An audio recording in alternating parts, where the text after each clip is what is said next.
Bonjour Hervé Morin. Bonjour Raphaël Duchemin. Merci d'être en direct avec nous sur France Info. Dites-moi, c'est quoi cette nouvelle lubie d'un gouvernement d'union nationale? On entend parler que de ça, l'union nationale. C'est comme le matin, quand vous levez, vous dites tiens, il faudrait du beau temps. Oui. C'est à peu près du même ordre, ça n'a pas de sens. Vous faites un gouvernement d'union nationale au lendemain d'une élection, à partir d'un projet politique qui rassemble un certain nombre de forces, les plus larges possibles. C'est pas le débauchage de quelques personnes ou de tel ou tel parti politique. Ce que nous proposons, nous, centristes, que j'ai présenté avec Jean-Louis Borloo au titre de l'UDI lundi dernier, Oui. c'est que sur un certain nombre de sujets, on est tous d'accord. Quand vous dites tous, Tous, c'est-à-dire que droite, de gauche, l'arc centre. droite, gauche, centre. On va prendre un exemple simple pour faire clair. Sur les retraites, les socialistes ont apporté un certain nombre de modifications l'année dernière, Oui. mais ce qui veut dire que sur le reste, ils ont validé. Sur le fait qu'on va cotiser un peu plus longtemps chaque année à raison d'un trimestre par an. Et donc nous disons, pour réduire la dépense publique et pour réduire le déficit, faisons en sorte qu'on anticipe ces mesures-là. Quand nous disons, nous tous... Qu'on dépasse les clivages droite-gauche habituels. Voilà, prenons un autre exemple. Sur la dépense publique, qui est le vrai défi, pour l'instant, les socialistes ont fait des impôts, 30 milliards d'euros supplémentaires, mais quasiment pas de réduction de la dépense publique. Elle est toujours annoncée, et on sait que pour le gouvernement, il va y avoir une vraie difficulté, qui est qu'à la fin de l'année, il va manquer 30 milliards d'euros par rapport aux prévisions au moment de la construction budgétaire. 30 milliards d'euros, comptes sociaux et comptes budgétaires. Bien, nous disons pourquoi, sur un certain nombre de sujets, ne serions-nous pas autour de la table, nous, groupes parlementaires, pour aborder ensemble comment on réduit la dépense publique. Mais alors, vous chacun savez précisément comment on fait pour les trouver, ces 30 millions qui vont manquer? 30 milliards 30 milliards, pardon. La question de la réforme des retraites en est une, ou l'anticipation de la réforme des retraites, ou l'accélération de la réforme des retraites en est une. Deuxièmement, comment aborde-t-on la question des arrêts de travail, dont on a démontré dernièrement les dérives sur lesquelles on est parfois. Comment fait-on pour faire en sorte que toutes ces agences qui fourmillent en permanence par centaines et qui ont été créées et qui coûtent très cher, comment on rationalise tout ça? Comment dans les collectivités locales on cesse d'aborder la complexité des structures, la duplication des compétences pour faire en sorte que on ait un système plus efficace et moins coûteux? Ça, c'est des sujets sur lesquels nous disons, nous, groupes parlementaires, on a à peu près le même constat. Alors, on n'a pas forcément les mêmes solutions, mais essayons au moins de porter dans l'urgence, parce qu'il y a urgence pour le pays, dans l'urgence, la construction d'un certain nombre de sujets sur lesquels nous sommes d'accord. Dernier exemple encore. La TVA sociale, les socialistes ont dit qu'ils étaient contre pendant la campagne, et finalement ils ont décidé de l'adopter. Et en même temps, on dit tous que le poids des cotisations sociales est trop élevé sur le travail. Au lieu de reporter ça en 2014, mettons-nous autour de la table pour faire en sorte que ce soit dès maintenant. Mais Hervé Morin, dites-moi, quand même, quand vous étiez au gouvernement, vous, comme Jean-Louis Borloo d'ailleurs, on ne vous entendait pas dire exactement la même chose, ni appeler le PS à venir donner un petit coup de main au gouvernement précédent. Ah, écoutez, Ou alors ça m'a échappé. Oui, mais Raphaël Duchemin, il y a quand même une vraie différence, c'est que là, la France est au bord du gouffre. Au bord du gouffre économique et au bord du gouffre...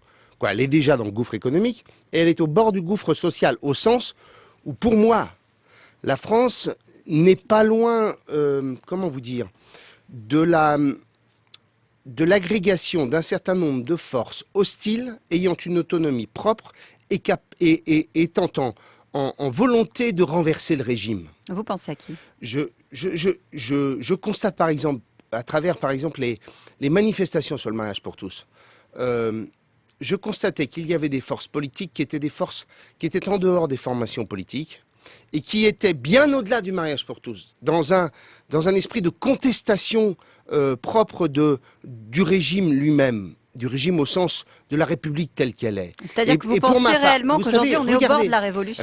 Raphaël Duchemin, regardez mai 68, vous qui aimez l'histoire comme moi.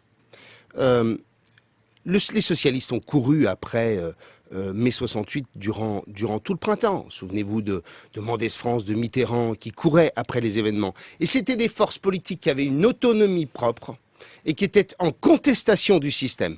Eh bien, moi je dis qu'aujourd'hui, il y a progressivement en France des forces qui s'organisent, sans le savoir d'ailleurs, mais dont le mouvement est un mouvement de contestation du système. Et donc je dis, dans un pays qui est aussi en danger que cela, Nous avons besoin d'avoir des démarches sur lesquelles nous avons conscience. Il s'agit, on est le 9 mai aujourd'hui, c'est l'Europe. Oui. Nous sommes des fédéralistes parce que nous pensons que l'Europe telle qu'elle va, elle va droit dans le mur. On va en parler. Mais vous êtes quand même en train de me dire, Hervé Morin, qu'on est au bord d'une situation insurrectionnelle. Je dis que les socialistes doivent se méfier parce que les Français ont eu le sentiment d'être profondément cocus au soir des élections, parce qu'on leur a raconté une histoire et qu'on en a écrit une autre, et deuxièmement parce que les Français constatent que rien ne marche. Vous prenez la dépense publique, on a un niveau de dépense publique colossal, et en même temps on a le sentiment de ne pas en avoir pour son argent. On a le sentiment de payer beaucoup d'impôts, et de ne pas être en capacité d'avoir un service à la hauteur des impôts. C'est un sentiment ou c'est une réalité? C'est une réalité. Quand vous avez une école qui produit 25% d'échecs scolaires à 16 ans, vous dites que vous n'en avez pas pour votre argent. Alors, vous parliez de l'Europe, Hervé Morin, c'est effectivement aujourd'hui la journée de l'Europe. C'est important. Est-ce que vous avez le sentiment qu'on avance, qu'on recule dans la manière dont on perçoit l'Europe, dont on la vit et dont elle est conduite? Ça ne va pas du tout, l'Europe, aujourd'hui. Moi qui suis européen, ça ne va pas du tout. On l'a vu d'ailleurs. Mais pourquoi ça ne va pas? Ça ne va pas pour deux raisons. Parce qu'elle est plurielle aujourd'hui, cette Europe, c'est ça le problème? D'une part, on l'a agrandie trop vite, mais c'est trop tard. Bon. La première raison, c'est qu'on a créé des institutions qui sont très démocratiques. On a un Parlement qui a plus de pouvoir que le Parlement français.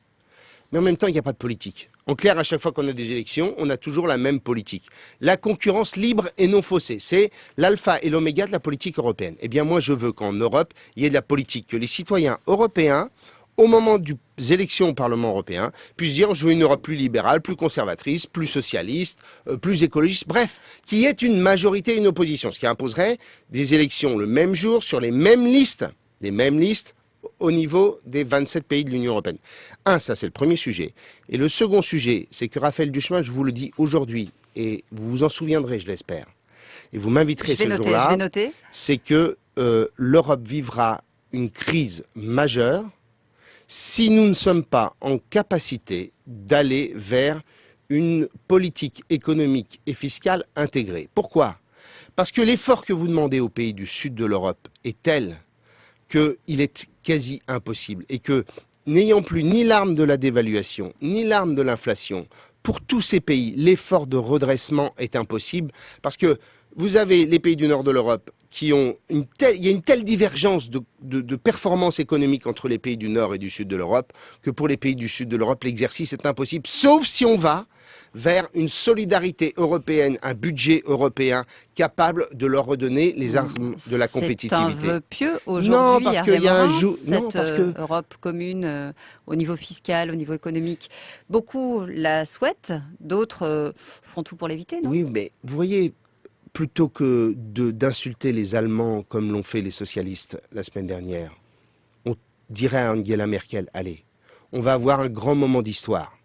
Et ce moment d'histoire, c'est qu'on va, nous, France et Allemagne, aller vers une intégration économique et fiscale européenne à partir du noyau dur franco-allemand et des pays de la zone euro, parce que c'est ces pays-là qui sont en question. Mais ça aurait plus de sens. Parce que les boucs émissaires, il ne faut pas les chercher ailleurs. Nos difficultés, elles ne sont pas liées à l'Allemagne, elles ne sont pas liées à l'euro. Si notre système judiciaire ne marche pas, ce n'est pas à cause de l'Allemagne ou de l'euro. Si notre école ne marche pas, ce n'est pas à cause des autres. Cessons d'aller chercher des boucs émissaires ailleurs, posons-nous les questions sur nous-mêmes, et deuxièmement, essayons d'avoir un vrai élan européen de la politique et de la démocratie, et une politique économique et fiscale qui nous permette de nous relever. Merci Hervé Morin d'avoir été en direct avec nous ce jeudi. Il est 8h26.